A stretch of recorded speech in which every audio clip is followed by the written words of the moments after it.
Bom, vamos lá. Rapaziada, seguinte, hoje eu tenho um convidado, assim, mais que especial, que eu já conheço há algum tempo, assim, de vista pelo menos, né? Até algum tempo atrás que eu comecei a conversar com ele.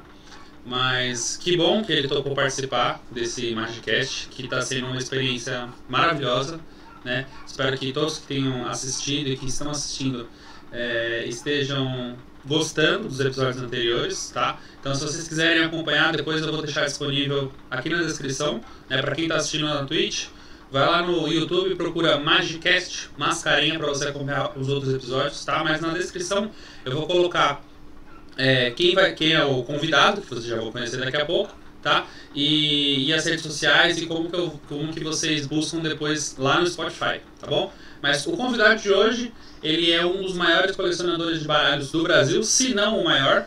Então hoje eu vou conversar com Huberdeck.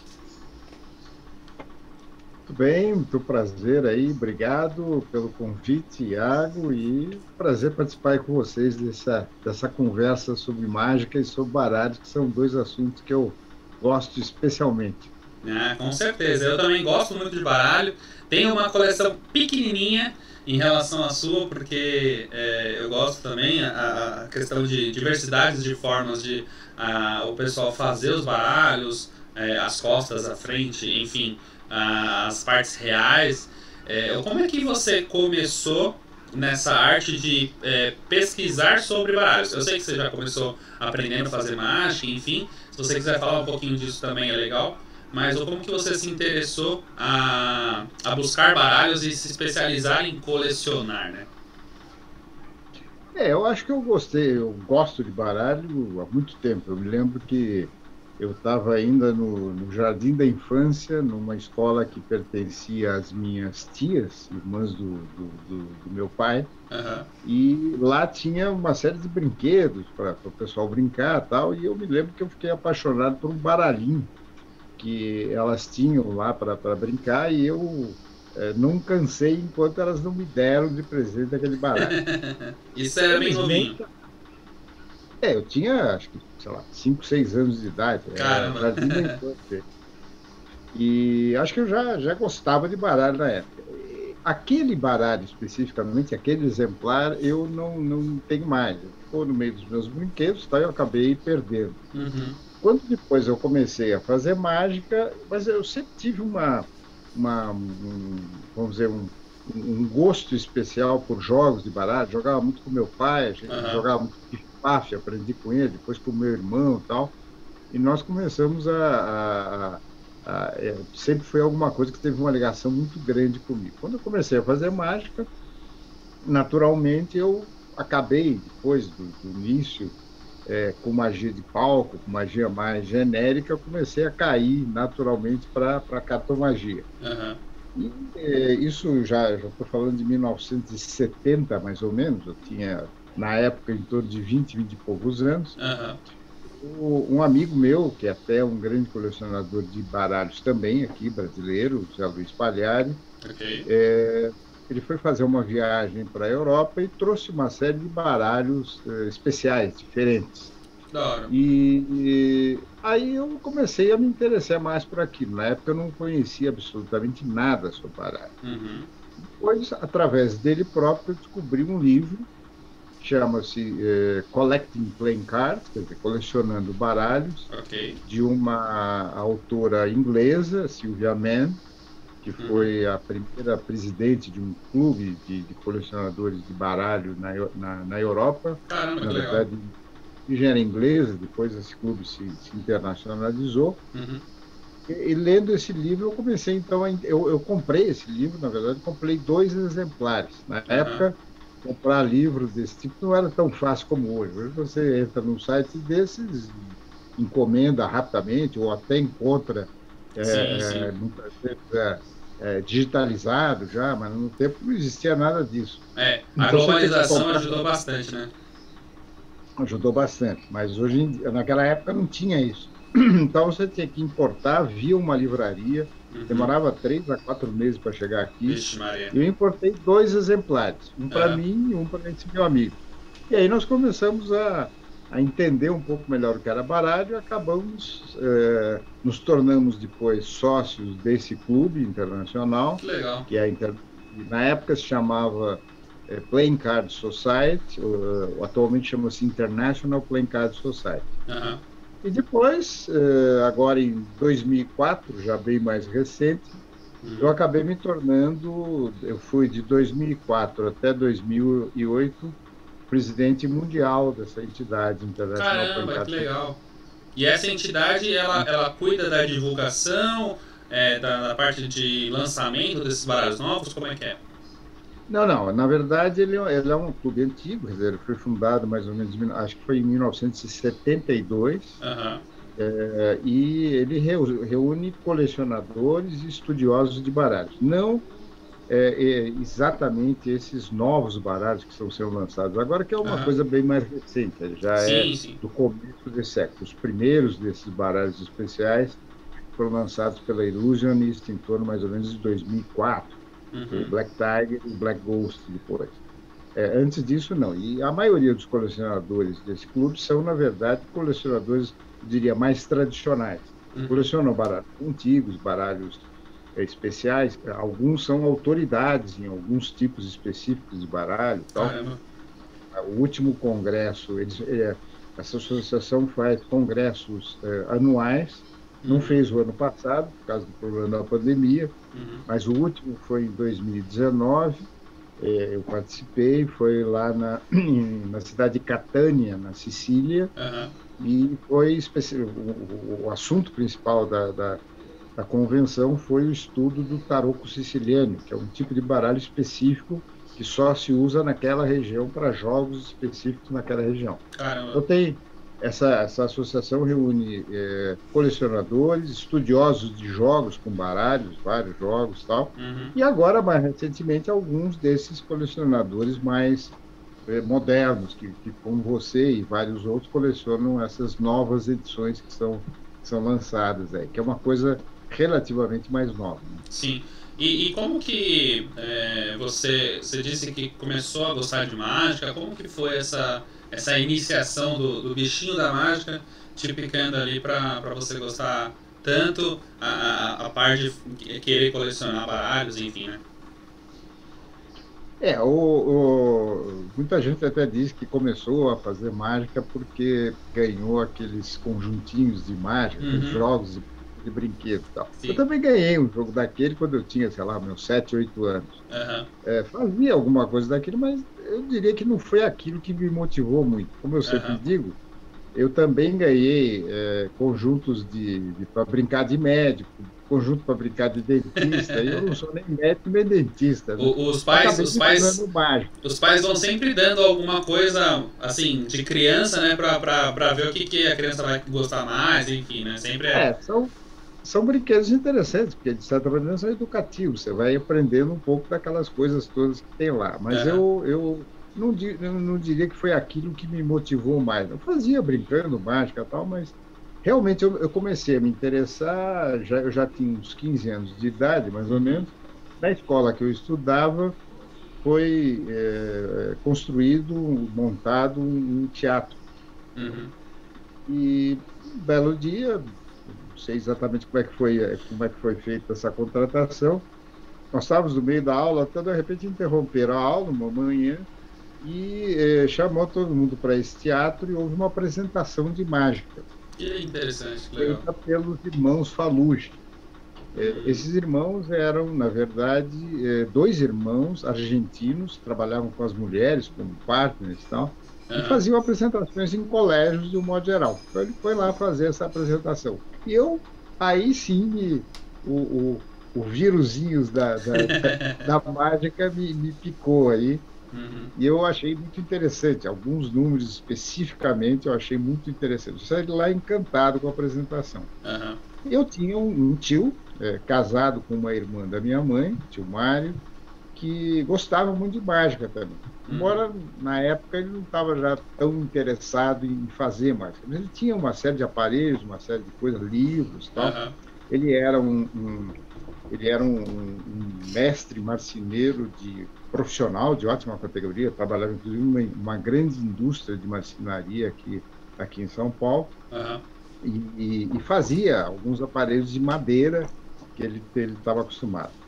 E eu me emprestou alguma coisa, me emprestou aquele livro do João Peixoto, o Tratado Prático de Prestigitação e Ilusionismo, Uhum. que é um livro, na verdade, historicamente muito importante, mas difícil de você tirar algumas coisas lá. E logo depois ele me indicou uma loja de mágicas, aliás, na verdade, duas lojas de mágicas presenciais que existiam na época aqui em São Paulo. Aham. Existiam duas mágicas, duas lojas bem montadas aqui. Eram, na verdade, o Palácio das Mágicas e o Centro Mágico Nacional. Aham. Essas duas lojas, elas tinham, na verdade, uma característica que hoje você não encontra mais. Você ia lá, ele te apresentava o número de mágica, Aham. depois explicava como é que aquilo era feito. Que Não legal. é como hoje, você tem. Inclusive, não havia explicações escritas, nada disso. Hoje em dia, ainda mais, você vai ser criticado pro resto da vida, né? Como é que é? Hoje em dia, se acontecer esse tipo de coisa, né, assim, de graça, vamos dizer assim, você vai ser criticado pro resto da vida, né? Explicar a mágica, fazer a mágica e explicar ela. Não. Na verdade, ele não explicava de graça. Você via as apresentações, Aham. ele não explicava nada. Se você se interessasse por um número específico e quisesse comprar aquele número, aí você ia lá atrás, numa salinha fechada, secreta lá, e ele te explicava como era feito. Não era de graça, não. Muito pelo contrário, você pagava e pagava bem até o... Até me assustei. Não. Mas eram lojas presenciais. Você não tinha descrição do número. Inclusive, acho que até o Seiji, quando fez uma coisa que você comentou, esse tipo de coisa. Ele parece que foi também, na época, numa loja de mágica dessas e comprou, acho que a bola zombie. Isso, verdade. Lembro dele comentar assim. Ele até disse o seguinte, ele não tinha uma explicação escrita como hoje tem. Como hoje é tudo online, ou você recebe pelo correio, a explicação vem escrita, né? Sim. E antigamente era só de mágico para mágico ali, ele explicava como é que fazia. Ele explicava, não, se você entendeu, se não entendeu, entendeu. Vai para trás. Então era uma coisa, mas absolutamente não era gratuito, não custava e custava caro. E não por coincidência, o primeiro número que eu comprei, até acabei não separando aqui, eu ia separar, mas acabei esquecendo, foi um número de cartomagia, foi o baralho rádio. Sim. Que eu achei uma coisa espetacular também. Mas na época não era tão comum, nós estamos falando aí de 1965, para você ter uma ideia. Estou falando de praticamente 55 anos atrás. Sim. Tempo. Então, nessa época, a magia chamada de close-up, cartomagia de close-up, como se faz hoje, praticamente não existia. Não existia, né? E eu comecei a fazer mágica em palco. Tem fotos minhas que mostram eu fazendo até a bola zombie mesmo. Que legal. A minha primeira apresentação em público, digamos assim, maior, foi exatamente nesse mesmo teatrinho. O teatrinho, na verdade, era um teatro grande, até que existia na escola que eu estudei. Que legal. Fizeram um show entre os alunos, né? Na época era muito comum, conjuntos de rock, tinha pessoal que tinha, as meninas tinham aula de balé, então fizeram lá uma apresentação com várias habilidades que os alunos tinham, e eu fiz mágica. Que legal. Inclusive o meu número principal, que encerrou o show até, era tal da bola zombie, exatamente, era um número, vamos dizer, de muita ilusão, para palco especialmente, mas que é relativamente compacto, né? Sim. No final das contas, tecnicamente simples também, né? Tecnicamente, de certa maneira, também simples. Embora demandasse você aprender bem, eu até fiquei muito amigo de um dos vendedores dessa loja, que era o Belo, Carlos Ribeiro, que na época ficou muito meu amigo, e ele me ensaiou bastante, especialmente o número da zombie e tal, e acho que a apresentação foi razoável, a apresentação de palco. Quando eu digo hoje em dia, para quem me conhece de mágica mais recentemente, Ah, que eu cheguei a fazer magia de palco e alguns, vários shows, aham. acho isso muito estranho, porque hoje eu estou perfeitamente caracterizado como sendo principalmente um mágico de close-up, e especialmente de Cartomagia. cartomagia. No início, eu acho que, como nessa época também, como você falou, né, nessa época não tinha muita opção, opção até que vai, poderia até ter, mas não era tão famoso do jeito que é hoje em dia o close-up, né? Com a parte, Ah, com a entrada do. Pode falar. na verdade, existia até uma confusão com o close-up. Eu me lembro que, acho que foi em 1963, 64, teve um congresso de mágica. Isso foi me contado depois, nessa época eu Aham. ainda não fazia mágica. Comecei a fazer logo depois. Em que dizia-se que magia de close-up era uma magia rápida, magia de Uhum. close-up. Eu só não tinha uma ideia exata do que era o termo. O termo em inglês, Sim, sim. close-up, significa de perto. Uhum. Fotografia de close-up é uma fotografia feita de perto. Aham. Você vê as coisas. Magia de close-up, evidentemente, também. Na época não havia uma noção muito grande disso, as pessoas, principalmente aqui no Brasil, isso não era comum, não existiam apresentações de close-up. Aham. Depois, mais recentemente, que foi se incorporando esse tipo de coisa, e eu aí praticamente deixei a magia de palco, que Uhum. eu nunca fui, nem pretendo ser um mágico profissional. E na época, para você ser profissional, você tinha que necessariamente fazer mágica de palco. Hoje em dia, não. Você já encontra alguns mágicos profissionais que praticamente se concentram muito em close-up. Mas naquela Sim. época não era possível. E como eu Quem, fazia mais. desculpa, quem popularizou o close-up, no final das contas, foi o David Blaine, né? Então, acho que isso, ele pegou o que ele fazia para palco e transformou em close-up e apresentou na TV. Isso, assim, foi uma das maiores revoluções ali, né? Pro close-up, eu acho. Na verdade, a magia de close-up, como a gente conhece hoje, mais de perto, ela nasceu mais ou menos na década de 1930, por Uhum. aí, com Dai Vernon, com Nate Leipzig, que, embora fizesse apresentações de palco, também fazia de apresentações mais de perto. Aham. Foi aí que ela começou a se desenvolver de uma maneira melhor. E mais recentemente, começou. David Blaine foi um dos que, vamos dizer, divulgou, não tanto o close-up, na verdade, David Blaine é mais um mágico de rua, né? Street Uhum. magic, não é tanto close-up. Close-up é mais aquela de perto em mesa, ou como os americanos chamam de strolling magic, né? Quer dizer, o mágico vai andando e vai fazendo para Sim, pequenos entendi. grupos.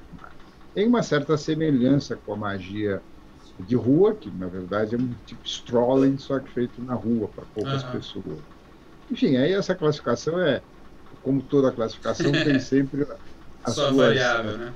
os limites aí que um entra, acaba entrando dentro do outro, né? Uhum. Não, e uma dúvida que eu tenho é o que que faz com que um baralho se torne colecionável não, porque isso vai depender da pessoa, mas o que que faz que o baralho se torne uma peça rara ou diferente, enfim. O que que faz isso, né? Não, o baralho, quer dizer, genericamente falando, é um objeto fantástico, né? Quer dizer, ele surgiu na Europa mais ou menos no final do século XIV, pelo menos da forma como a gente conhece atualmente. Uhum, Antes disso, já havia jogos feitos com cartas na China, mas uhum, eles tinham uma estrutura de jogo muito diferente da que a gente conhece do baralho atual. O uhum. baralho atual ele surgiu mais ou menos. Quer dizer, as primeiras referências que nós temos sobre baralho é em torno do ano de 1370, mais ou menos. Uhum. Nossa, Geralmente eram muito tempo. proibições feitas pela igreja ou pelo governo ao jogo de cartas, Uhum. propriamente dito. Logo depois, ele também passou a ser utilizado como instrumento de mágica, que Uhum. isso a gente pode comentar daqui a pouco. Sim. Mas a flexibilidade do jogo de baralho é exatamente essa. Quer dizer, se você pegar um jogo de xadrez, gamão e outros jogos todos, Uhum. eles ficam mais ou menos restritos a um ou dois jogos. Normalmente um jogo Sim, só. sim. Enquanto que o baralho não. O baralho você encontra, se você pegar um tratado sobre jogos de baralho, como alguns, por exemplo, esse daqui, ó, Card Games, que é um dos livros mais completos sobre jogo de baralho que tem, Que você legal. nota o tamanho dele, ele Nossa. explica, sei lá, em torno de 300 ou 400 jogos de Caramba. baralho, fora as variações que encontram. Ele explica aí o básico, cada um Aham. tem pequenas variações, regras de pontuação e coisas do tipo que diferem, Sim. às vezes de país para país, às vezes de região para região. Aham. Então, ele é um instrumento que, quer dizer, foi criado no século XIV Uhum. e até hoje é utilizado praticamente da mesma forma. Quer dizer, claro, Uhum. a tecnologia de fabricação dos baralhos evoluiu imensamente, Sim, mas sim. a característica básica dele, que são cartões, de um lado você tem, como eu digo, uniformidade e segredo, né? Quer dizer, no dorso você não sabe que cartas é, e Uhum. do outro lado você tem revelação e diversidade. Todas as cartas são diferentes. Essas duas características que caracterizam o que é o baralho, Uhum. que é semelhante nessa estrutura, é semelhante ao jogo, as peças de mahjong e as Uhum. peças de dominó. Tem mais ou menos a mesma característica. Mas o Sim, sim, sim. baralho é mais antigo do que esses outros e, de Uhum. certa maneira, é utilizado extensamente. E talvez por ser um instrumento compacto, Uhum. fácil de levar, que apresenta essa diversidade, tanto de jogos, como, no caso de mágica, de efeitos mágicos que você pode tirar do baralho, Uhum. ele se transformou num objeto tão popular, que até hoje é usado extensivamente para jogo, para mágica e uma série de outras aplicações. É um instrumento realmente foi Fantástico, né? uma bolação fantástica, ideal. Sim, sim. O que não se sabe quem foi que inventou, mas na verdade o fulano deve ter sido um gênio, né? Não tem a Sim, menor dúvida. com certeza. Eu cheguei a acompanhar um pouco do Dollins, né? O Maurício Dollins que já participou aqui com a gente, falando um pouco Uhum. sobre as propriedades, né, mágicas do baralho, né? Que tem, por exemplo, né, são 52 cartas e aí o ano tem 52 semanas, né? Fazendo comparações com umas coisas místicas que eu não sei se é realmente verdade ou se é só alguma comparação parecida, enfim, né? Então são 52 semanas, tem 4 naipes, então são 4 estações, então tem todas as comparações. Essas comparações, não sei se provavelmente você já ouviu falar, são reais ou não, enfim. Não, na verdade, são coincidências interessantes. Elas não foram. Quem criou o baralho não se baseou nisso, por Uhum. uma única razão. O fato, por exemplo, do ano ter 52 semanas, ele só tem 52 semanas quando foi criado o calendário gregoriano, que é de Entendi. 1500 e qualquer coisa. O baralho já existia antes disso, e já tinha, quer dizer, na verdade, o baralho, um dos baralhos mais primitivos que tem, que foi, vamos dizer, usado pelos mamelucos, que eram um grupo de pessoas que habitava o Egito em torno de 1370, na verdade, eles chegaram no Egito um pouco antes disso, foi Uhum. quem, vamos dizer, deu origem ao baralho europeu. Uhum. Ele tinha 52 cartas. Na verdade, você encontra hoje em dia baralhos com outras composições. Você tem baralhos, por exemplo, espanhóis com 48 ou 42 cartas, ou Uhum. 40 cartas. Tem baralhos alemães com 32 cartas, alguns italianos também. Que da hora. Então, o número 52 não é o único. Mas o baralho mais comum, que é o que a gente usa hoje, que é o baralho tipo internacional, e vários outros desse tipo, tem 52 cartas.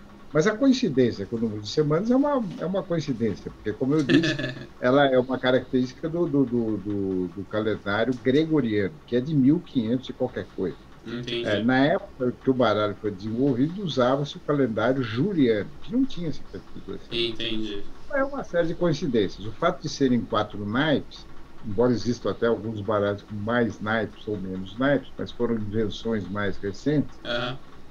a básica, que são 4 naipes, na verdade, uma estrutura mais ou menos equilibrada, de modo que Entendi. você possa ter um jogo com 4 pessoas ou 3 pessoas, que dá uma certa diversidade, né?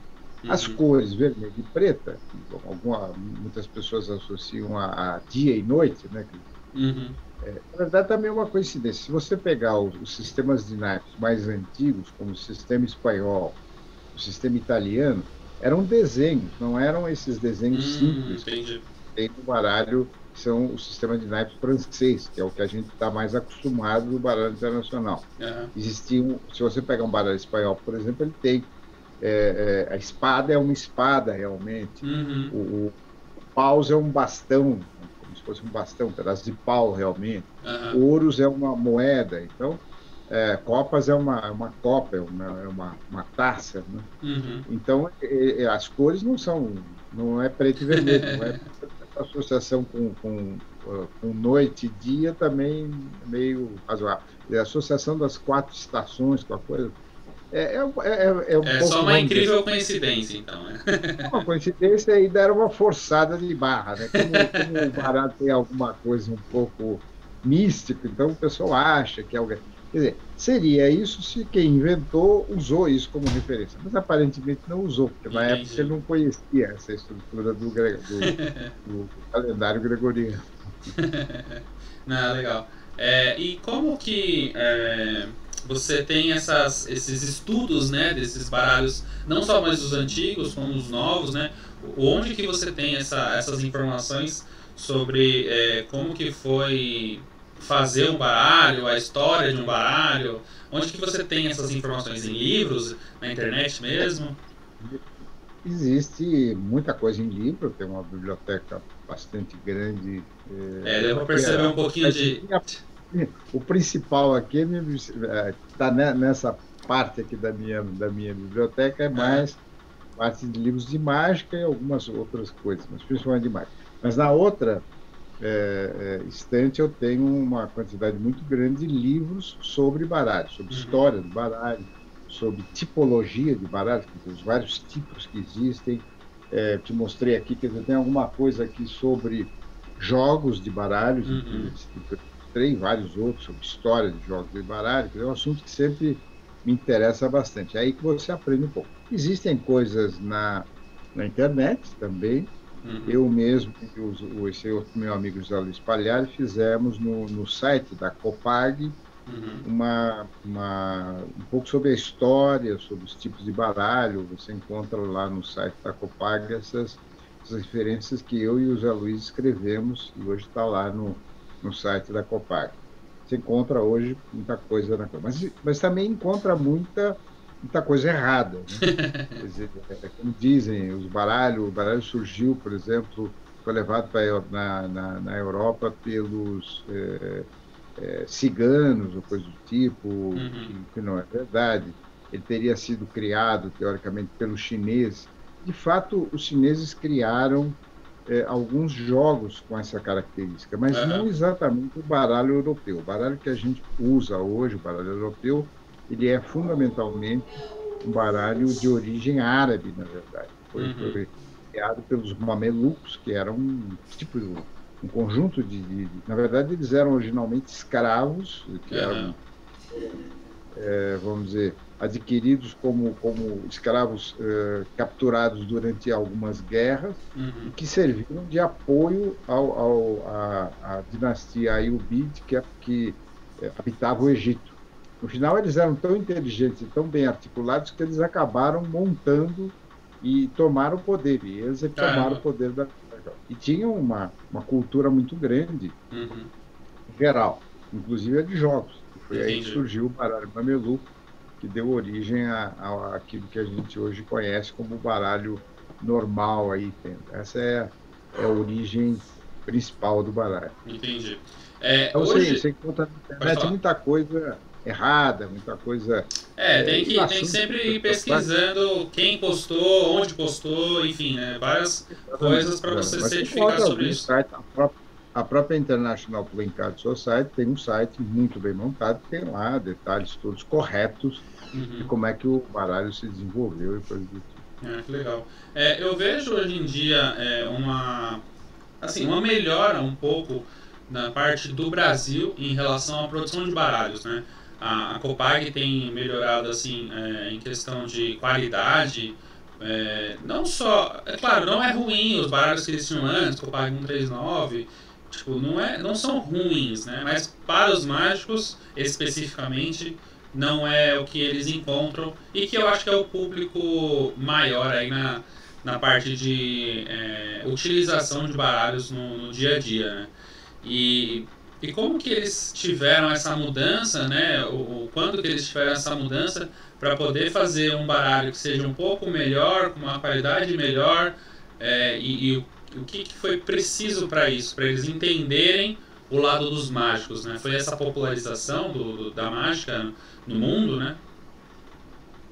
Na verdade, a Copag é um fabricante de baralho que ele começou importando baralhos, depois fabricando baralhos a partir da década de 1920, mais ou menos, coisas do tipo. E é um grande fabricante de baralhos, formado pela família Gonçalves e tem uma qualidade muito boa. Na verdade, deixa eu corrigir aí um comentário seu. O baralho 139, especificamente, que era o produto, vamos dizer, top de linha da Copag, sempre foi um baralho muito bom. Eu, inclusive, quando comecei a fazer mágica, utilizava o baralho 139, muito bom. O que ocorreu depois disso é o seguinte: até, vamos dizer, em torno mais, relativamente poucos anos atrás, vamos dizer, até em torno de 1980, 90, aqui no Brasil, especialmente, fazia-se o baralho das dimensões de bridge, ou seja, a carta um pouco mais estreita. Que é o comum do Copag 139, né? O 139 original é com cartas de bridge, né? Tem aqui para mostrar no 139. Olha, ele é um baralho mais fino do que o 139 atual, ou, por exemplo, o Bicycle, que é um baralho mais comum. Você nota que ele é uma carta mais estreita. É o tamanho poker size, né? É o tamanho de poker. Que nos Estados Unidos era o tamanho mais comum já há vários tradicional há muito tempo. Mas aqui no Brasil popularizou-se mais o de bridge. O de bridge, na verdade, foi feito porque o jogo de bridge, para quem não conhece, você distribui 13 cartas para 4 jogadores. Então, cada jogador fica no início de cada partida, de cada rodada de bridge, com 13 cartas. Então, mais ou menos na década de 1930, fez-se um baralho um pouquinho mais estreito, porque era mais fácil de abrir, não ficava tantas cartas, a carta era mais simples. Por isso é que tornou-se a carta de bridge. E o Copag 139 foi sempre fabricado, na sua origem, todo baralho. Mas ele é um baralho de muito boa qualidade. Acontece que aí eu tenho que fazer uma outra correção ao que você disse também. Na verdade, o mercado de mágica não é o maior mercado para baralhos pelos fabricantes no mundo inteiro. Não, muito pelo contrário. Alguns estudos que eu já vi, eu não tenho isso confirmado, mas dizem que o Christian Schenk, por exemplo, que é o dono da marca Fênix, né? Da Card Shark, um grande editor de baralhos na Alemanha, ele diz que, na verdade, é em torno de 1 a 2% a quantidade de baralhos que são dirigidos ao mercado mágico. Caramba, sério? Então, eu achei que era o maior. Não é, não. O grande volume, efetivamente, é para jogo. No caso dos fabricantes americanos, o fornecimento para os cassinos, que consomem baralhos uma quantidade muito grande. E mesmo para jogo de um modo geral. Os clubes de bridge, de sueca e outros jogos, truco, que se jogam, a quantidade de consumo é muito maior do que a quantidade de coisa. Atualmente, quer dizer, há um mercado grande, o Christian Schenk diz que é em torno de 1, 2% só. Existe também uma outra faceta, que é a parte de cardistry, né, que é o baralho usado para manipulação, né? Uma apresentação. É um malabarismo feito com cartas. Isso. Eu gosto muito. Não sei fazer, não tenho habilidade, mas eu gosto muito de assistir a cardistas muito, muito bons no mundo inteiro. Também parece que uma parcela hoje importante, não sei quanto é. A Copag até estava fazendo esse esse estudo também, porque é um mercado que é interessante. Ou seja, o mercado de mágica é um mercado interessante, talvez hoje ele tenha até um percentual maior do que esse 1, 2% que eu estou falando, Aham, mas ele ainda não é o mercado maior para a fabricação de baralho. entendi. E outro detalhe importante, talvez alguns acompanhem, mas não sei se é até o ponto, até 2019 existiam dois grandes grupos de fabricação de baralho no mundo, Uhum, que eram a Cartamundi, na Bélgica, uhum, e a United States Playing Card Company nos Estados Unidos, com a sim. sede em Erlanger. Em 2019, e existiam outros pequenos fabricantes. Uhum, A Copag, aqui no Brasil, uhum, há uns anos atrás, acho que uns 5, 6 anos atrás, fez uma negociação com a Cartamundi e a Cartamundi adquiriu, naquela época, 50% das ações uhum. da Copag. É, Tá? A Copag eu passou a fiquei, ser uma... eu fiquei sabendo disso só nessa mudança, né? Esses novos Copag 310, eles fizeram a fabricação pela Cartamundi, né? É pela Cartamundi, exatamente. E então ela já passou a ser proprietária. A Cartamundi começou a comprar, na verdade, todos os grandes fabricantes europeus, todos Aham. eles. Tudo muito concentrado lá. E aí, então, se transformou em dois grandes conglomerados. O conglomerado da Cartamundi e o conglomerado da United States Playing Card Company, que também Uhum. começou a comprar vários fabricantes Menores, americanos. né? Em 2019, a Cartamundi, vamos dizer, para surpresa de muita gente, fez uma oferta para comprar a United States Playing Card Company. Caramba. E, de fato, comprou. Sério? Então, hoje em dia, na verdade, você tem um grande conglomerado fabricante de baralhos de qualidade no mundo, que é a Cartamundi. A United States Playing Card ainda existe e, ao que se sabe, vai manter tanto a sua marca como fabricante, como as suas marcas normais, Bicycle, Tally-Ho e Uhum. outras marcas que ele fabrica, mas, na verdade, o controle acionário hoje, a propriedade efetivamente acionária é da Cartamundi. Que E aqui no interessante. Brasil, a Cartamundi fez ela já tinha feito uma oferta para comprar mais 25% das ações da Copag e fez Uhum. isso. Então, hoje, a Copag, 75% das ações pertence ao grupo Cartamundi e Caramba. 25% pertence ainda ao grupo familiar original, família Gonçalves, que ainda é propriedade de 25%. Mas o controle acionário, Uhum. controle de fabricação, da própria Copag é agora da Cartamundi, que é o grande monopólio internacional. Sim. Existem ainda alguns poucos fabricantes independentes, Uhum. alguns fabricantes que na Europa, você tem a Piatnik, que é austríaca, que tanto quanto eu saiba ainda não foi comprada pela Cartamundi, pode ser que até assim também. E tem a Modiano, que também é um fabricante grande, principalmente de baralhos regionais italianos, que ainda, tanto quanto eu saiba, são independentes. E tem Entendi. alguns fabricantes na China, no Japão, que ainda produzem de forma independente. Não sei até quando. Mas, na verdade, os grandes fabricantes internacional hoje, o grande proprietário, digamos assim, das marcas Uhum. internacionais é a Cartamundi, que Que tem legal. sede E na essas. cidade de Turnhout, na Bélgica. Ah, sim. E essas empresas, por exemplo, Illusionist, 3011, elas estão abaixo também da USPCC ou é uma outra por trás, ou é a Cartamundi também, enfim. Não, não, na verdade, a Illusionist, Theory Eleven, Dan Dave, Blue Crown e todos esses que estão por aí lançando baralho, eles são, na verdade, editores de baralho, ou seja, Ah, sim, eles entendi. bolam o desenho, Uhum. eventualmente eles ou alguém que trabalha com eles ou que oferece a eles esse desenho, Uhum. eles desenvolvem isso, mas grande parte desses baralhos são fabricados principalmente pela United States Playing Card. Uhum. Alguns já são produzidos pela Cartamundi e alguns poucos até produzidos, principalmente na China. Já Entendi. existem alguns baralhos. A Expert Playing Card Company, por exemplo, que é do Bill Kalush, que é da Conjuring Arts Research Center, faz alguns dos baralhos deles, inclusive o Jerry Nugget, que é uma marca hoje que está se desenvolvendo muito, Sim. eles fabricam alguns desses baralhos na China também. Mas o Tá. grande fabricante ainda é a United States Playing Card. Então, eles são, na verdade, editores. A própria EPCC, a Expert Playing Card Company, ele não é um fabricante, ele é um editor. Uhum. E também o Card Shark, que é o na Alemanha, ele, na verdade, contém...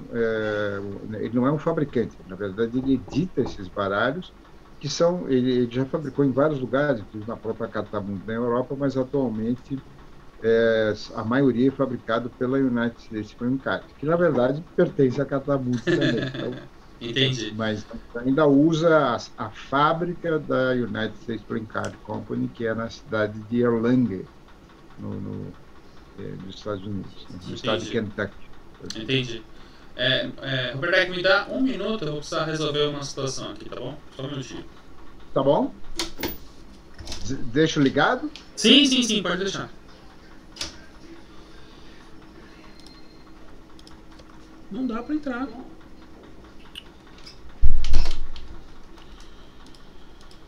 Desculpa, Roberto. Vamos lá, vamos voltar aqui.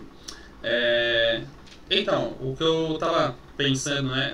Essas fabricantes, existe alguma que esteja ainda aqui no Brasil? Ou sempre foi lá fora? A Copag acho que provavelmente no início era aqui, e aí agora já faz parte da Cartamundi. Mas existe alguma fabricante aqui no Brasil hoje em dia? Não, a Copag ainda tem uma fábrica em Manaus. A fábrica original da Copag era aqui em São Paulo, na Rua Piratininga, ali no Brás. Caramba! Depois eles mudaram a parte industrial para Manaus, quando começou aqueles incentivos todos da Zona Franca de Manaus. Sim. E mantém o escritório principal ainda da Copag é aqui em São Paulo. E ainda é fabricante, eles fabricam vários baralhos aqui. Não fazem especificamente o Copag 310, né, esse que você mencionou, que é esse aqui, isso é feito na Bélgica por razões talvez de produção, ou razões internas. Né? Ele ainda a fábrica da Copag é uma boa fábrica, ela faz muito bem baralhos e tal, sem não, eu digo, não é questão de desmerecer na fábrica deles, estou falando em questão de logística, enfim, né? Já melhor mas ele ainda faz tem uma produção bastante grande feita aqui. Existia há uns anos atrás, eu não me lembro exatamente quando foi, comprada pela própria Copag, existia um outro fabricante muito grande aqui no Brasil, que era a Soinca, Sociedade Impressora Caxiense, que tinha sua fábrica em Caxias do Sul, lá no Rio Grande do Sul. Era um fabricante muito bom, fazia baralho muito bom, baralho Pinguim, que até hoje é fabricado e produzido pela Copag, na verdade. Mas era uma marca originalmente da coisa. Faz alguns baralhos do tipo espanhol também. E existe ainda um outro fabricante menor, que chama-se Casa dos Baralhos, que fica em Curitiba. Também faz ainda alguns pequenos, uma produção relativamente pequena. Todos eles ainda baralhos na dimensão de bridge. Quer dizer, então atinge o mercado de mágica, está muito acostumado. Eu mesmo, no início, usei muito o Copag 79, mais recentemente eu uso o Bicycle, o Tally-Ho, outros que são de dimensão de poker, que são melhores realmente para a mágica, por uma série de razões. Né? Esses fabricantes menores ainda usam esse padrão, mas praticamente hoje você está restrito à Copag, aqui no Brasil, que ainda é um fabricante grande. A Soinca foi absorvida pela Copag, e esse outro pequeno fabricante lá, a tal da Casa dos Baralhos, lá em Curitiba. Fora isso, às vezes, algumas gráficas se lançam na aventura de fazer baralho, mas o baralho não é um produto gráfico simples, ele é um produto complexo, tem acabamento superficial, tem uma série de detalhes que uma gráfica comum não conhece e acaba não fazendo isso. Eu vejo de vez em quando, né, alguns vídeos sobre fabricação de baralhos, como que é feito, não é um simples papel.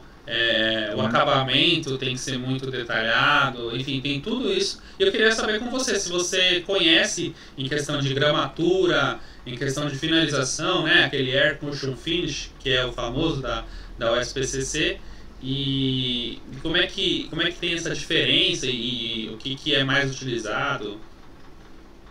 Hoje o baralho é um produto tecnológico muito sofisticado, de certa maneira. O Sim, primeiro sim. aspecto é exatamente que é uma tecnologia que surgiu mais ou menos em meados do século XIX, em torno de Uhum. 1850, mais ou menos, que é o que a gente chama hoje, em inglês, de pasteboards, quer dizer, seriam folhas coladas, na verdade, Aham. tradução livre aí, para se entender o que é.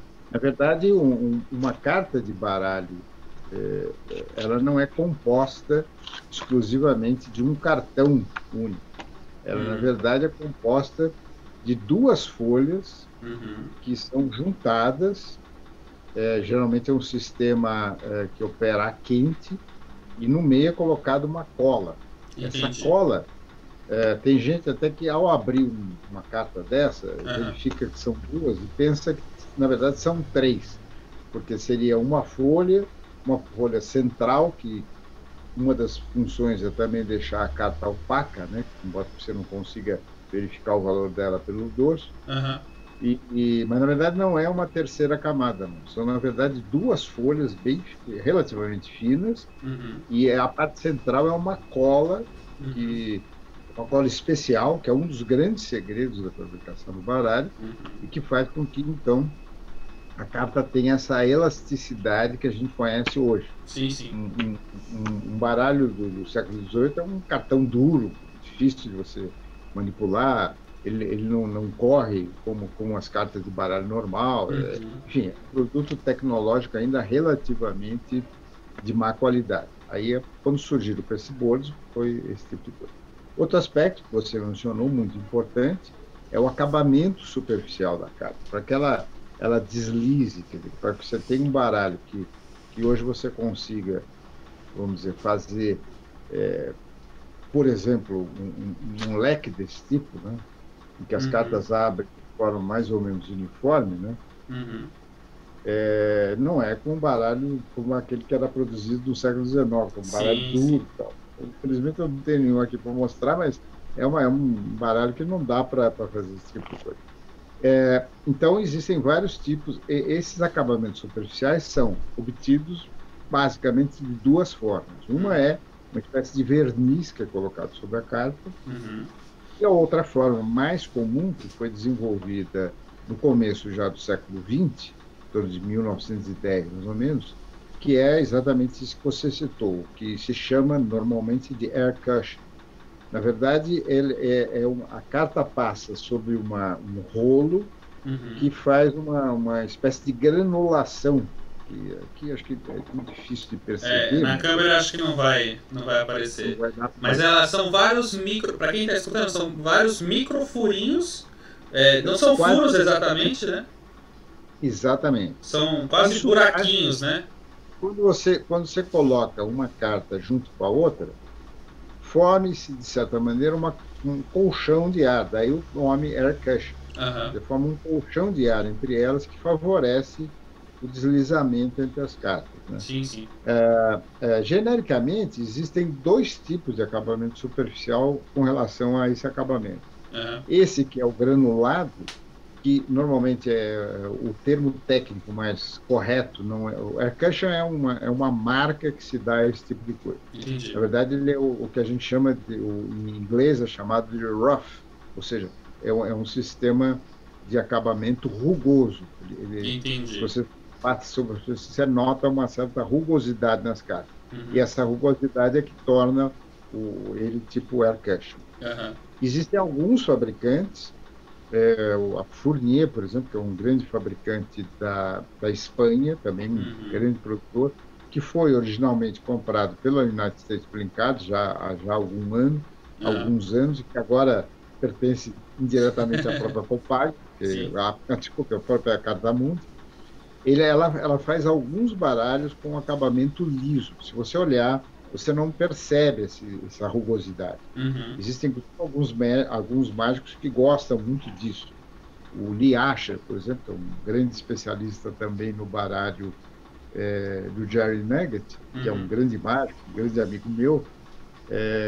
Ele, na verdade, gosta muito do baralho Fournier pelo fato dele ser liso. Entendi. Então, a carta, esse deslize é só obtido aí, nesse caso, pelo acabamento superficial feito através de um verniz especial que é aplicado sobre a carta, né?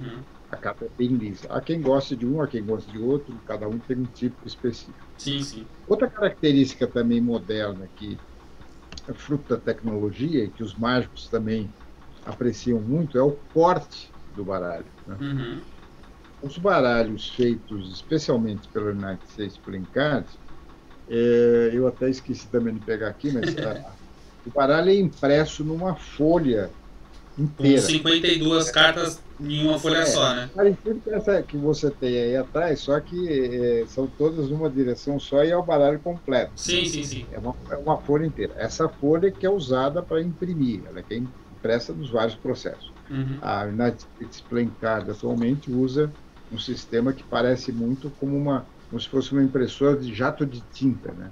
As folhas vão passando e as cartas são pintadas, na verdade. Ela não é impressa como era o sistema antigo, que era prensa realmente que colava cada uma das cores.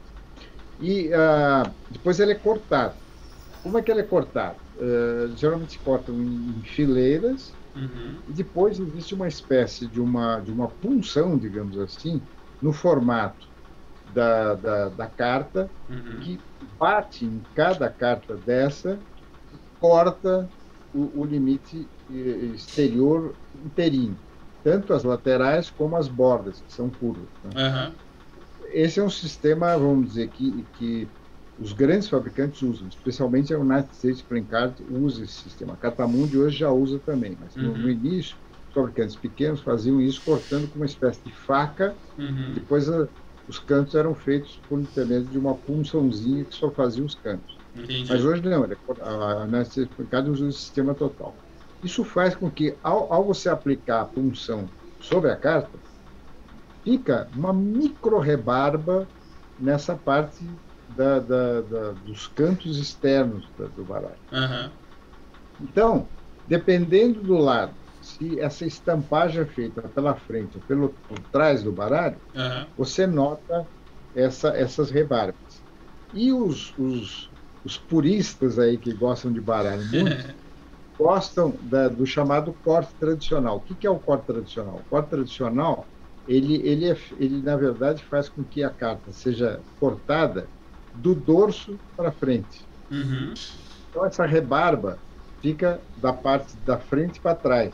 Sim. E você reconhece isso fazendo deixando o baralho meio biselado e passando o dedo levemente sobre aqui. Se esse lado for liso, é sinal que ela foi cortada dessa maneira, ou seja, a rebarba está para trás. Entendi. Os puristas gostam muito. Dizem que para você fazer um embaralhamento faro, por exemplo, que é aquele embaralhamento que as cartas são intercaladas uma a uma, né? Sim, sim, sim. É muito mais fácil você fazer isso, ou faro, ou um embaralhamento sobre a mesa, quando as cartas são cortadas da frente para trás. Entendi. E houve uma época que a United States Playing Card cortava ao contrário, por alguma razão. Então, alguns fabricantes desses baralhos especiais começaram a fazer o que eles chamam de corte tradicional, que é o baralho que para mágica também é mais sofisticado. Então, hoje, você, ao comprar um baralho, você não está comprando simplesmente um produto qualquer. Você está comprando um baralho que tem que ter um acabamento superficial de boa qualidade, ou seja, permitir você abrir leques e separar as cartas de maneira mais ou menos uniforme.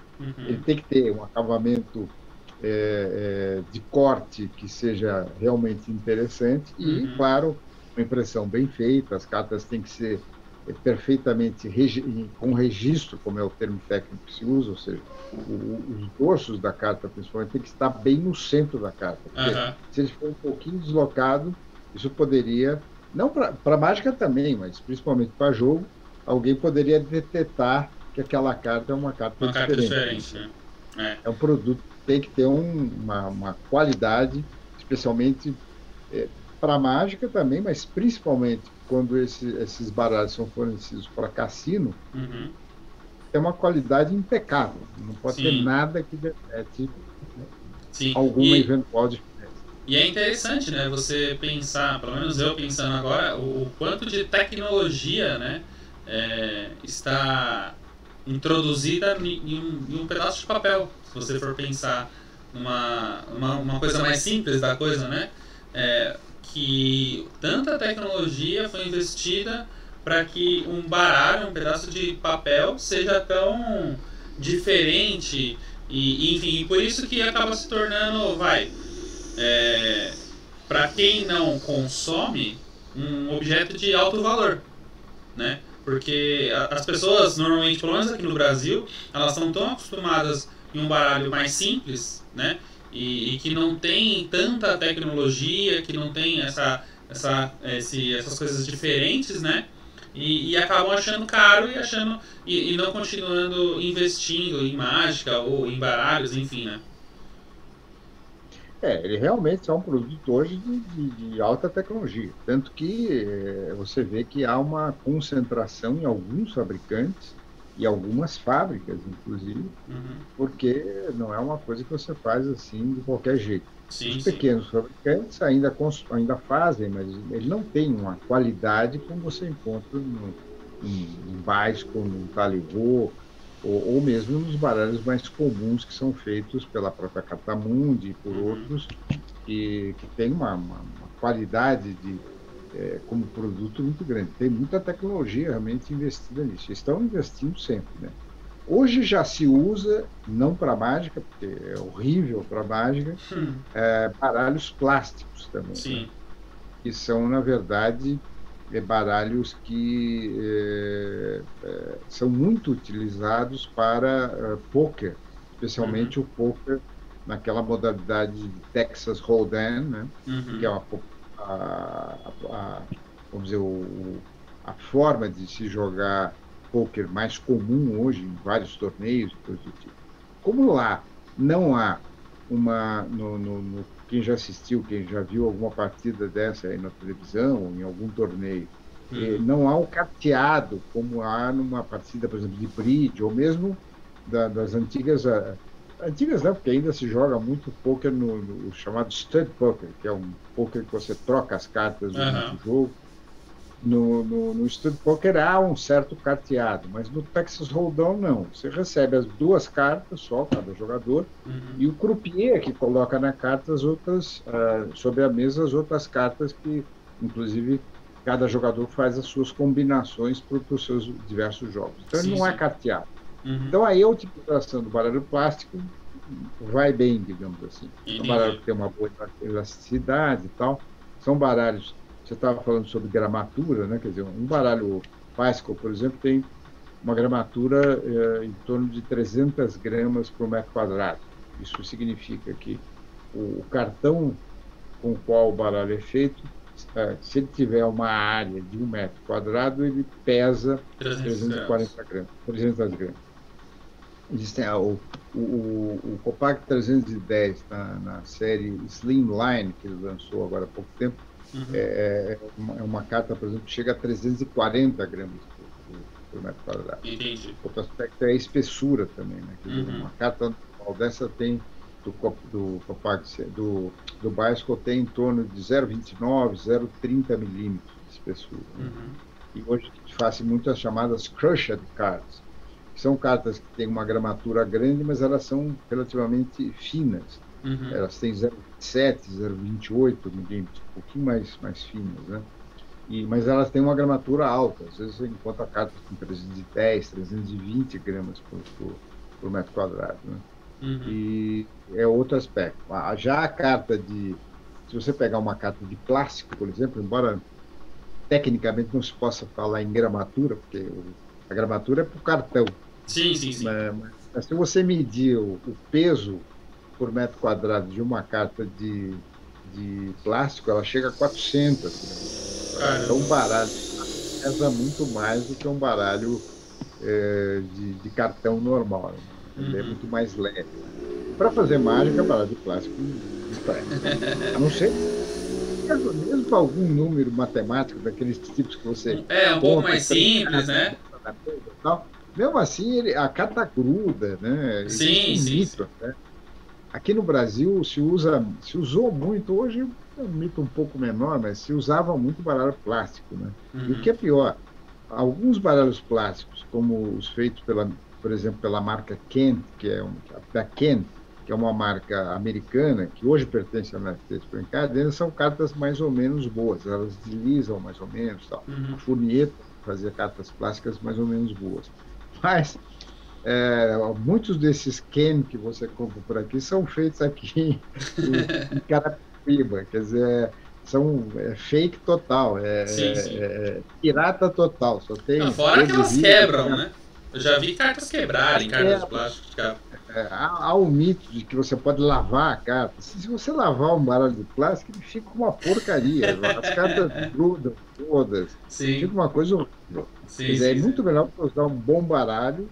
Ele às vezes dura mais e, Uhum. sim, tem uma hora que começa a ficar sujo, as cartas começam a grudar também. Então, tudo bem, joga fora com um baralho novo, né? É o melhor sistema, né? Sim, sim, com certeza. Então, o baralho plástico não serve nem para jogar, a não ser no Texas Hold'em, que ele é usado, inclusive, profissionalmente. Uhum. Mas aí, na verdade, como eu te disse, quem usa a carta, quem carteia, são os croupiers. E eles estão Sim. acostumados a dar a carta sem aquela necessidade. Os jogadores realmente só recebem duas cartas. E, é- é- e geralmente eles recebem as duas cartas Olha. sobre a mesa, né? Eles só filam a carta aqui, né? Aham. Só olha os dois né? Então, pode ser qualquer um. Nesse aspecto, até o plástico é mais flexível, muitas vezes, do que a carta Sim. de papelão. Bom, agora vamos tentar pegar um pouquinho aí da sua coleção, que não é pequena, né? Hoje, o baralho que você tem que é mais antigo em questão de fabricação, você tem ideia, mais ou menos? Tenho até sabia que essa pergunta viria, até tenho aqui. Na verdade, é uma carta só. Que legal, Essa nossa, que é legal. um valete de espadas. Aham. Pra quem não tá vendo, que vai ouvir depois, né? É uma carta, ela tá dentro de um acrílico, né? E bem conservado, É um obviamente. acrílico para proteger, na Uhum, verdade. Mas é uma carta original uhum, de um baralho feito na França, é um valete de espadas, na verdade, aham. que foi feito esse baralho, essa carta foi fabricada em 1550. É, meu Deus, que legal. É original realmente. Eu comprei Aham, num leilão e, claro que ao comprar, eu perguntei para uma série de amigos meus que são uhum, colecionadores, alguns inclusive eram comerciantes de baralhos antigos, especiais. uhum. Perguntei de quem eu estava comprando, se era um sujeito Se era. confiável, se o baralho era confiável. Aham. Disseram que sim. E eu comprei há uns anos atrás, de um leilão, era uma peça única, única carta que existe. Ele Caramba. provavelmente foi usado. Ele tem duas marcas aqui atrás, para aqueles que estão vendo. Parece que é uma espécie de doce, mas não, na verdade são duas marcas de cola. Aham. Essa carta deve ser colada, usada em alguma coisa. Geralmente, baralhos dessa época, Uhum. quando são encontrados, geralmente são cartas únicas e o baralho deve ter sido usado para alguma outra coisa. Ele usou para, por exemplo, marcar uma folha de um livro, Uhum. alguma outra coisa que não de Que jogo. não de Porque jogo. quando era de jogo, os baralhos rapidamente se deterioravam, você acabava jogando fora. Então, Uhum. é muito difícil você encontrar um baralho, um maço, como a gente Inteiro. tem, Uhum. inteiro, ou mesmo uma parte dele, dessa época. É muito difícil. Você encontra cartas avulsas Uhum. ou encontra. O método de fabricação era mais ou menos o mesmo. Quer dizer, imprimia-se Uhum. a folha grande, depois ela era cortada cada um. Aham. Um original, por exemplo, desse fabricante aqui, esse aqui é um fabricante chamado Lacaille, da cidade de Rouen, na França. Aham. Existe um outro fabricante, que é o chamado Marechal, que também é da França. Existe no Museu de Rouen, na cidade de Rouen, na França, Uhum. uma folha inteira Ah, que com legal. essas cartas. Mas isso é obra de museu. Na verdade, essa minha peça aqui também pode ser considerada uma peça de museu. Com É um baralho certeza. dessa época, é muito difícil Sim, e o de você encontrar. interessante que eu notei, né, é que hoje nas cartas, né, elas têm dois lados, isso na carta comum do bicycle comum, né, elas têm dois lados iguais. Essa não, é só um valete, vamos dizer, em pé, né? Esse foi outro desenvolvimento tecnológico, mais ou menos em 1850. Até mais ou menos essa época, as cartas eram como essa, Uhum, únicas. Era uma carta só de um lado e não uhum, tinha também o índice aquele, só tinha a marcação do naipe. Mas nesse caso, entendi. por exemplo, ele está, como no baralho moderno, deveria ter o J lá, Sim, que sim, sim, indicaria ser um um valete, né? valete, né? Uhum, Ou se fosse baralho francês, deveria ter o V, que é o valete também que uhum, utiliza. Em 1850 é que alguém desenvolveu o método que passou, então, a ter as cartas de figura dupla, como essa, por exemplo, né? uhum, Tanto faz de um lado e do outro, e também foi colocado logo depois o índice, que é essa entendi. aquele lado aqui. Então, você não precisa, antigamente você precisava abrir a carta toda para saber qual era o valor dela Ah, sim. no jogo. Agora não, você simplesmente abre aqui no cantinho, Uhum. você E sabe já o sabe valor, né? Quer qual dizer, é. o índice também é vamos dizer, um desenvolvimento tecnológico que surgiu em meados do século XIX. Até então, as cartas eram inteiras como essa daqui. Que Foram interessante. vários fabricantes de baralho desse tipo. Bem legal. E, Essa é a minha peça mais antiga, uma peça única, aham. mas é uma peça de museu, uma peça. Em questão de raridade, ela se torna raridade também? Ou tem alguma outra que seja mais rara, vamos dizer assim? Você diz na minha coleção ou no mundo? Isso, não, na sua coleção. Não, eu tenho baralhos de. Esse é o mais antigo, é o mais raro, digamos. Eu Uhum. tenho alguns baralhos do tipo internacional, que é esse tipo de baralho que eu coleciono mais, embora eu tenha uma coleção muito ampla. Aham. Eu tenho baralhos de 1750, por exemplo. Aí baralhos completos, Entendi. vários baralhos completos e tal.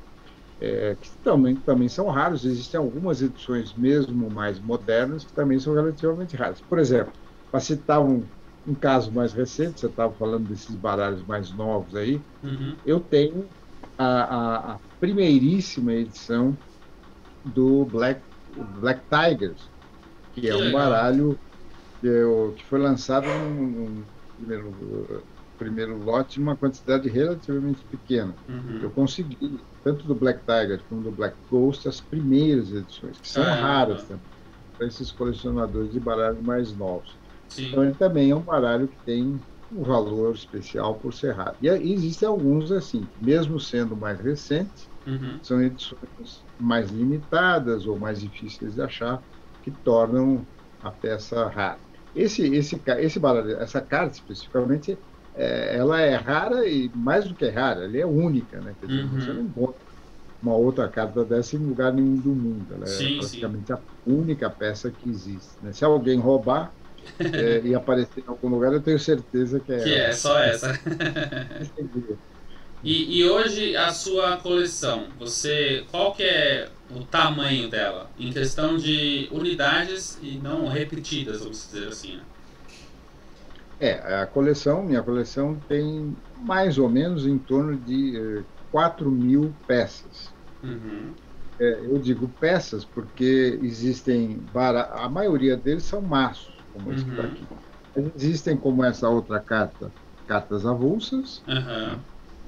E existem essas folhas antes de cortar, que eu Sim, tenho sim. algumas, são poucas e raras, porque geralmente os fabricantes não fornecem isso, Sim. mas eu tenho algumas.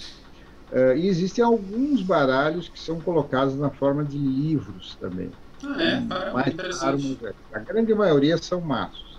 Se você somar todos esses tipos, são mais ou menos em torno de umas 4.000 peças, mais ou menos, desse conjunto todo. A grande maioria maços. Entendi. Entendi. É Ah, que a minha bacana. coleção atual. Um dia espero chegar perto, pelo menos, dessa Mas, coleção.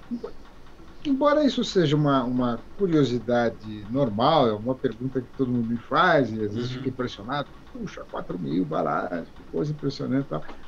Na verdade, o que qualifica uma coleção de baralhos, aliás, qualifica quase tudo na vida, né? Uhum. É, na verdade, mais a qualidade do que a quantidade, né? Uhum.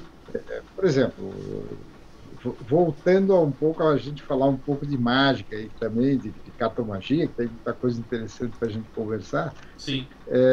Tem muita gente que, vamos dizer, diz, eu sei fazer 300 números com baralho, eu sei fazer Uhum. 400 números com baralho, 500 números com baralho, 900 números com baralho. A quantidade realmente não é uma coisa que eu acho que é tão significativa. Então, quando eu digo que eu tenho 4 mil, eu tenho 4 mil também. Eu coleciono baralho há, sei lá, há 50 anos. Então, eu procuro colocar na coleção qualquer baralho. Hoje em dia, Entendi. eu já sou um pouco mais especializado. Eu gosto mais desse baralho que é o tipo internacional, realmente, Uhum. que eu estudo e coleciono mais. Mas qualquer baralho, se você amanhã me der um baralho que eu não tenha, eu Uhum. estou dizendo, são 4 mil não repetidos. Eu tenho alguns baralhos repetidos que eu uso para troca, para venda, qualquer coisa. Essa é Uhum. outra sessão. 4 mil não repetidos. Se você me der amanhã um baralho que eu não tenha na coleção, mesmo que não seja aquele que é o mais dentro daqueles tipos que eu coleciono, eu Uhum. vou colocar na coleção. Sim, sim. Por A várias razões. coleção, no final das contas, também vai de você, né? O que você acha que é Tá. interessante para você, né? Não, e o fato de eu receber isso de presente de alguém é uma forma de eu me recordar até daquela pessoa. Às vezes eu Sim. compro um baralho até parecido com um que eu já tenho, Uhum. numa viagem que eu estou fazendo, eu encontro lá no determinado lugar. Eu compro aquele baralho, não tanto pelo fato dele ser tão diferente, mas principalmente para ele me recordar aquela visita naquele lugar. E às vezes eu lembro. Sim, Eu sim. anoto, tenho um cadastro feito em computador, um banco de dados, em que cada baralho tem a sua entrada lá dentro. E lá tem Entendi. anotado se eu comprei o baralho, quanto eu paguei, aonde eu comprei e tal. Isso é uma forma de você lembrar. A, a, é uma recordação de viagem. Não é que você compra lá uma estatuazinha da Estátua da Liberdade ou da Torre Uhum. Eiffel e coloca na tua estante. Eu tenho Sim, um com baralho certeza. que eu lembro daquele lugar onde eu fui Com e às certeza. vezes até da situação em que ele foi comprado. Então, isso Aham. é Ô, Bradek, interessante. Então, por vou isso te que pedir acaba um. ficando uma quantidade grande, mas eu diria que o mais importante, se você disser, existem coleções no mundo que Uhum. são famosas, importantes, que são de 100 peças, por exemplo. Sim, Só que sim. são 100 peças espetaculares, Únicas. únicas. 100 peças do tipo dessa que eu tenho aqui, por exemplo. Sim, com Isso certeza. é muito mais importante, talvez, do que você ter 4 mil. Certo? Roberto, vou te pedir só um minutinho, que eu vou precisar fazer uma coisa aqui, só um minuto, tá? Tá bom?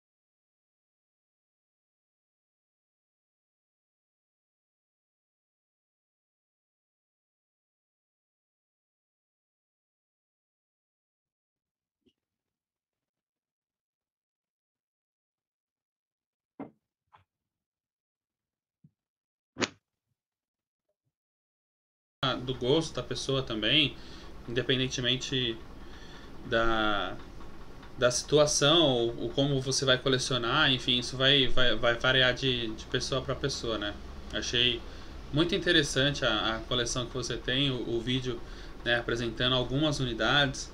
Achei muito legal que cada uma delas, né, tem alguma história para contar ali por trás que eu acho que é bem legal. Uhum. E completando aí o que eu comentei antes, quer dizer, a mesma coisa se aplica, eu acho, especialmente a números de cartomagia, né? Quer dizer, Uhum. Até eu sempre me recordo de uma frase feita pelo David Devon, que é um mágico inglês. Uhum. Na verdade, escreveu vários livros, entre ele o Hour Magic, que é considerado até hoje um livro básico, foi escrito no começo do século XX, com Maskelyne. E ele, uma vez, um mágico amador perguntou para o Maskelyne, para o David Devon, quantos números de baralho ele fazia, né? Uhum.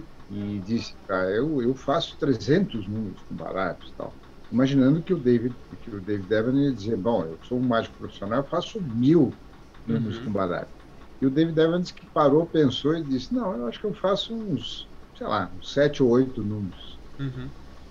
Quer dizer, era uma maneira dele dizer para o fulano o seguinte, não adianta você dizer que faz 300, 400 números de mágica. É importante que você faça 7, 8, 10, 15, E que mas que faça bem, faça né? bem feito. Que faça bem feito, que os números tenham sido muito estudados, que tenham sido muito bem apresentados, quer dizer, que você consiga juntar o que eu acho que são os dois pontos importantes de uma boa apresentação mágica, que são, eu chamo de técnicas de execução, o Uhum. método em si, como usando um termo que eu não gosto de usar muito, mas que é o mais popular, o truque em si, quer dizer, qual é o truque que se faz, Uhum. e um outro conjunto de técnicas que também é muito importante, que são as técnicas de apresentação. Sim, com Não certeza. adianta só você saber o truque, você ter uma habilidade fantástica se você não fizer daquele número alguma coisa interessante, especialmente se você está fazendo mágica para um público leigo. Não, se você está fazendo para um mágico, muitas vezes o mágico quer saber se a tua técnica é boa, se você está Uhum. fazendo aquele second deal com perfeição, se você consegue fazer um bottom deal perfeito, Sim, se sim. você é tão sofisticado que você faz um middle deal espetacular, coisa que muito pouco, raramente o pessoal faz direito, Sim, tal. sim. Mas o público leigo não está interessado se até pelo contrário. Ele não pode saber ou perceber que você está fazendo um Sim. second deal, um double lift, uma redagem, um shift. Ele não pode saber isso. Uhum. Então, ele tem que ser impressionado pelo efeito em si. O efeito você consegue, evidentemente, com uma boa técnica, Uhum. mas também com uma boa técnica de execução, mas também com uma boa técnica de apresentação, que é Com o certeza. que há uns anos atrás eu passei a me dedicar também, especialmente à elaboração de roteiros para você fazer um número de mágica, que eu acho que é uma técnica muito interessante para você desenvolver os seus números, se preocupando com o planejamento de como é que você vai apresentar. Aí é que está, não só, mas aí é que está o grande pulo do gato para você ter uma mágica bem feita. Né? Não adianta só você fazer a técnica espetacular se você não souber falar, se você falar errado, Uhum. se você fizer a apresentação de uma maneira meio capenga, né? Isso Sim, não sim. funciona. Você Com, tem que ter as duas técnicas em conjunto. sim, com certeza. Com certeza. Bom, Huberdeck, quero agradecer imensamente a sua presença, de verdade, por ter participado aqui do Magicast, ter disposto esse tempo para conversar. Queria agradecer também todo mundo que está assistindo aí, que vai assistir depois. Obrigado por estar aqui com a gente. Espero que vocês tenham gostado. Espero que tenham entendido um pouquinho, né, do que é o baralho, de como ele é feito, enfim, de algumas coisas interessantes, algumas curiosidades interessantes sobre baralho, né? E de verdade, mais uma vez, obrigado, Huberdeck, por ter participado. Espero que daqui a um tempo a gente marque uma outra oportunidade. Com certeza vou te chamar de novamente para a gente conversar, sim, porque eu sei que tem muitas histórias, muitas coisas ainda para a gente conversar sobre baralho. E obrigado mais uma vez, viu? Agradeço a você pelo convite e estou à disposição. A hora que você quiser falar de baralho, falar de mágica, especialmente mágica com baralho, você está chamando a pessoa correta. Com certeza, com certeza. Um E abraço e obrigado a todos que assistiram até agora. obrigado, gente. Quem quiser depois acompanhar, vai estar lá no YouTube. Vou postar lá no YouTube daqui a algum tempo. E no Spotify também, para quem quiser escutar. Gente, obrigado pela participação e até uma próxima. Um abraço.